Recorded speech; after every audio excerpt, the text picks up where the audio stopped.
What is the formula for debt service coverage ratio?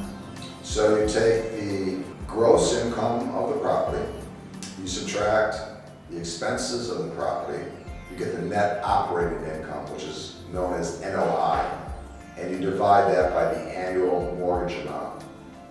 That will tell you the amount of debt service coverage, the maximum or the minimum, let's say, that the bank will need, because if it's 1.25 or 1.30, they have to know the number that will match for the mortgage in order to give you that size loan.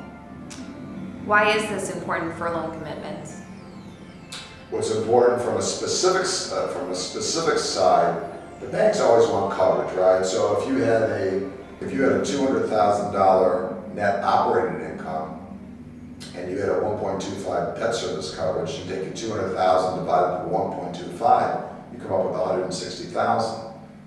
You take the 160,000 divided by 12, you'll know the maximum the bank will give you on such a mortgage. That would be the maximum, right? Because if you don't have the right debt service coverage, they want to make sure that they have a spread, so they don't have to worry that if they would give you 200,000 on a $200,000 net NOI, if there's any problems, you're going to be in default. So they want to make sure there's coverage. So that's why it's important.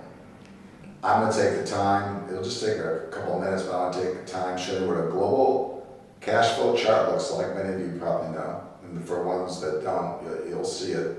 And then I can explain very briefly how it looks to the bank and what they do in summation when they have multiple properties. I'm going to show you like one line, but you can multiply it as many properties as you have.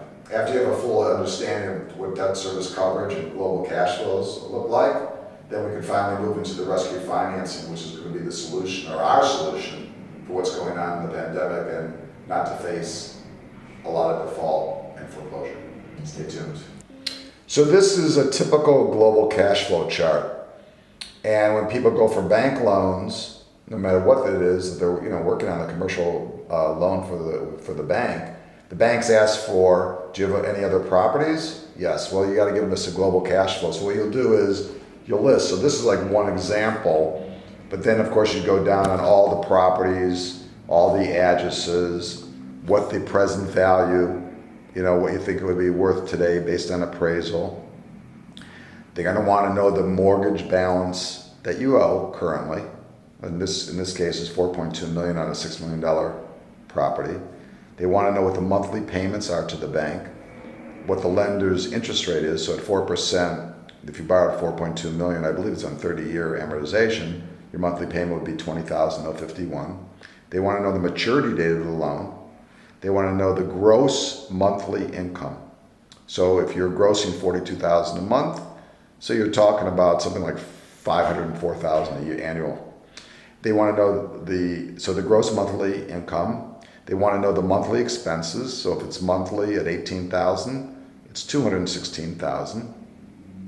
And then they want to know the monthly net operating income, which is $25,333, which is a little over $300,000 a year. I think it's $314,000 a year.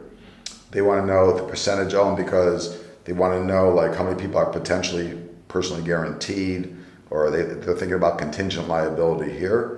And then they want to know the monthly net income, like after you've paid everything and all the expenses and the mortgage and everything else, how much money are you actually cash flowing, which is here.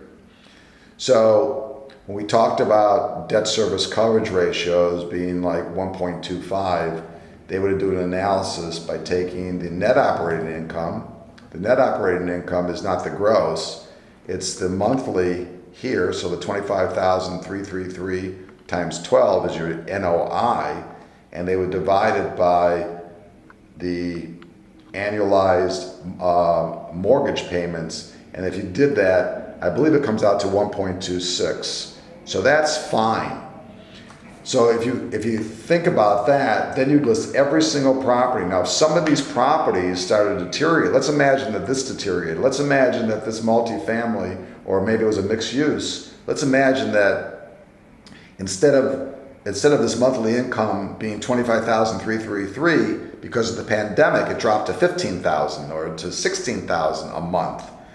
you would not be, and if you add up all these properties, you have to add up all the net operating incomes and divide it by all the annual mortgages, you may find that the debt service coverage ratio that needed to be a minimum of 1.25 is now 1.1. What does that mean? That means the bank's not making a loan because they're not asset-based. They are cash flow based. And that's why this is very important. And this is the thing that I think is one of the highest and most important thing that's going on in the pandemic is when they do the review of global cash flow and make sure that your debt service coverage is okay.